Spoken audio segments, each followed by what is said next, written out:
اور سیدنا موسیٰ اور عیسیٰ علیہم السلام اور اسی طرح دیگر انبیاء، یہ ایمان رکھنا ہے کہ ہم ان میں سے کسی ایک پیغمبر میں فرق نہیں کرتے، یعنی حق کے ماننے میں فرق نہیں کرتے، یعنی حق جو محمد رسول اللہ صلی اللہ علیہ وسلم پر نازل ہوا وہ بھی حق ہے، جو دیگر انبیاء پر نازل ہوا وہ بھی اللہ کی طرف سے حق تھا۔ نحمدہ ونصلی ونسلم علی رسولہ الکریم، اما بعد فاعوذ باللہ من الشیطان الرجیم، بسم اللہ الرحمن الرحیم۔ قولو، کہو، آمنا، ہم ایمان لائے، باللہ، اللہ کے ساتھ، وما انزل الینا،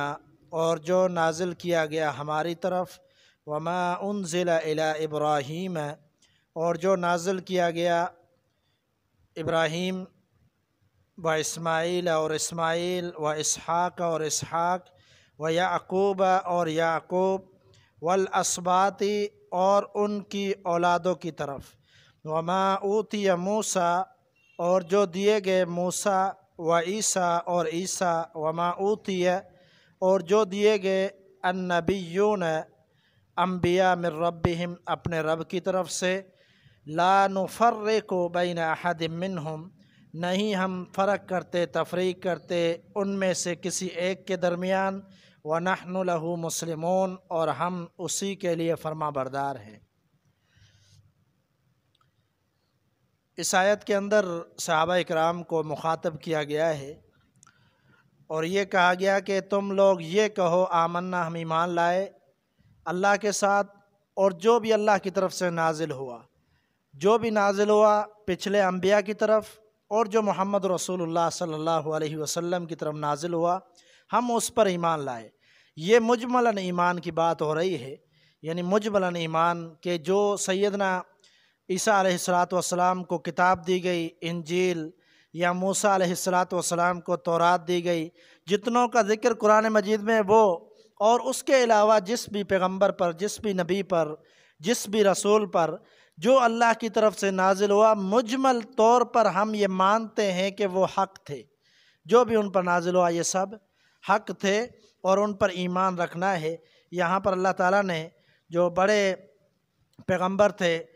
ان میں سے تذکرہ کیا سیدنا ابراہیم کا، سیدنا اسماعیل، سیدنا اسحاق اور سیدنا یعقوب کا، اور ساتھ میں فرمایا والاسباط، اور ان کی اولادیں۔ تو یہ اسباط کا لفظ اکثر استعمال ہوتا ہے سیدنا یعقوب علیہ السلام کے اولاد پر، کیونکہ یعقوب علیہ السلام کے 12 بیٹے تھے اور ان 12 بیٹوں میں سے 12 قبائل تھے،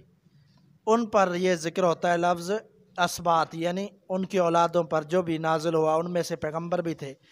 اور سیدنا موسیٰ اور عیسیٰ علیہم السلام اور اسی طرح دیگر انبیاء۔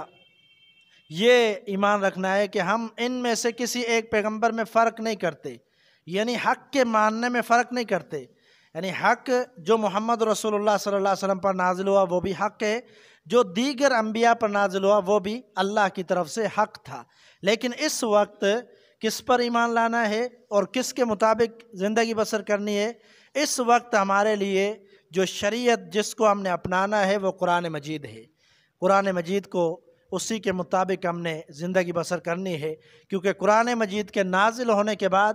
پچھلی ساری جتنی بھی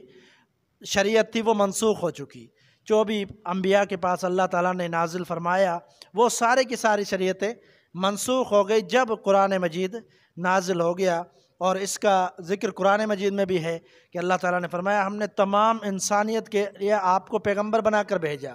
جب نبی علیہ السلام پیغمبر بن گئے تو پچھلی جتنی بھی شریعتیں تھیں وہ منسوخ ہو گئی اور قرآن مجید کو ہی اپنایا جائے گا اور اسی پر عمل کیا جائے گا۔ وَنَحْنُ لَهُ مُسْلِمُونَ، اور ساتھ میں یہ بھی کہنا ہے کہ ہم اسی کے لیے فرما بردار ہیں، یعنی اللہ تعالیٰ کے لیے فرما بردار ہیں۔ فَإِنْ آمَنُوا بِمِثْلِ مَا آمَنْتُمْ بِهِ فَقَدِ اهْتَدَوْا، بس اگر وہ بھی ایمان لائے بِمِثْلِ مَا آمَنْتُمْ بِهِ، اس چیز کے ساتھ جس پر تم ایمان لائے، یعنی یہ صحابہ اکرام کو خطاب کیا جا رہا ہے، یعنی ان چیزوں پر تم لوگ ایمان لائے، تمہیں یہ حکم دیا گیا ایمان لائے، اگر دوسرے لوگ بھی تمہاری طرح ایمان لائے تو فَقَدِ اهْتَدَوْا، تو وہ بھی تحقیق وہ بھی ہدایت پہ یافتہ ہو جائے۔ عیسائی ہوں، یہودی ہوں، وہ اگر سب محمد رسول اللہ صلی اللہ علیہ وسلم کی پیروی کرنے لگ جائیں، قرآن مجید کے مطابق زندگی بسر کرنے لگ جائیں، اسلام کے دائرے کے اندر داخل ہو جائیں، تو پھر ہدایت یافتہ ہو جائیں گے۔ لیکن اگر اس طرح ایمان نہیں لائیں گے، ان سب چیزوں پر ایمان نہیں لائیں گے، تو وہ بھی مسلمان نہیں ہو سکتے اور نہ ہی ہدایت یافتہ ہو سکتے ہیں۔ وَإِن تَوَلَّوْا فَإِنَّمَا هُمْ فِي شِقَاقٍ، اور اگر پھر جائیں، یعنی یہ جو ساری باتیں ایمان لانے کی باتیں، ان سے پھر جائیں، ان کو چھوڑ دیں، ماننے کا انکار کر دیں، فَإِنَّمَا هُمْ فِي شِقَاقٍ، بس بے شک یہ مخالفت میں ہیں، یہ مخالفت کی وجہ سے ایسا کرتے ہیں، حقیقت میں ایسا نہیں ہے، ان کو پتہ ہے، لیکن یہ مخالفت کی وجہ سے پھر جاتے ہیں، مانتے نہیں ہیں۔ فَسَيَكْفِيكَهُمُ اللَّهُ، بس ان قریب اللہ تجھے ان سے کافی ہو جائے گا، وَهُوَ السَّمِيعُ الْعَلِيمُ، اور وہ اللہ سننے والا اور جاننے والا ہے۔ صبغۃ اللہ، اللہ تعالیٰ کا رنگ، وَمَنْ أَحْسَنُ مِنَ اللَّهِ صِبْغَةً، اور کس کا رنگ بہتر ہو سکتا ہے اللہ کے رنگ سے، وَنَحْنُ لَهُ عَابِدُونَ، اور ہم اسی کے لیے عبادت کرنے والے، اسی کے بندے ہیں۔ تو اللہ کا رنگ، اور اس سے کیا مراد ہے؟ اس سے مراد دین ہے، دین اسلام، کیونکہ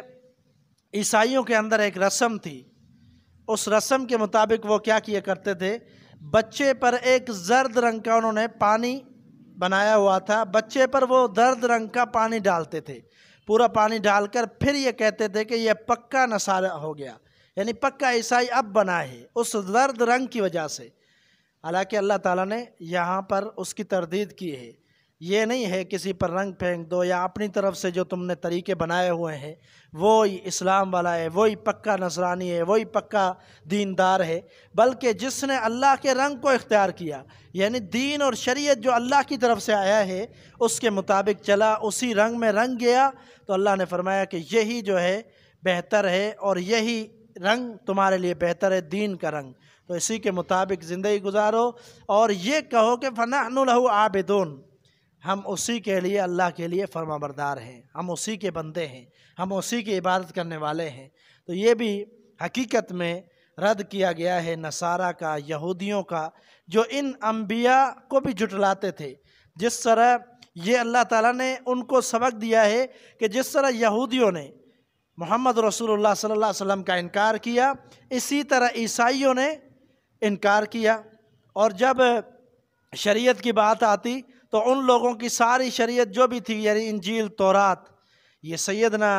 غالباً ابو ہریرہ رضی اللہ تعالیٰ عنہ سے روایت ہے، فرماتے ہیں کہ یہ جو عبرانی زبان میں تھی تورات، یہ لوگ تفسیر کیا کرتے تھے اس کی عربی زبان میں، اور پھر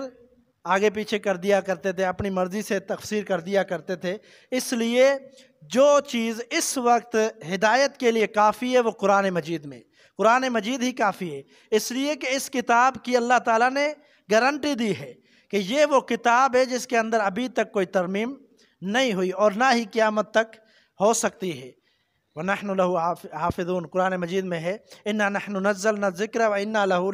حَافِظُونَ، کہ ہم نے نازل کیا اور ہم حفاظت کرنے والے ہیں۔ تو یقیناً ہدایت یافتہ وہی ہو سکتا ہے جو تمام انبیاء کو حق پر مانے اور محمد رسول اللہ صلی اللہ علیہ وسلم کی اتباع اور اطاعت کرے اور اسی قرآن کے مطابق چلے۔ اللہ تعالیٰ سمجھنے کی توفیق عطا فرمائے۔ وما توفیق الا باللہ۔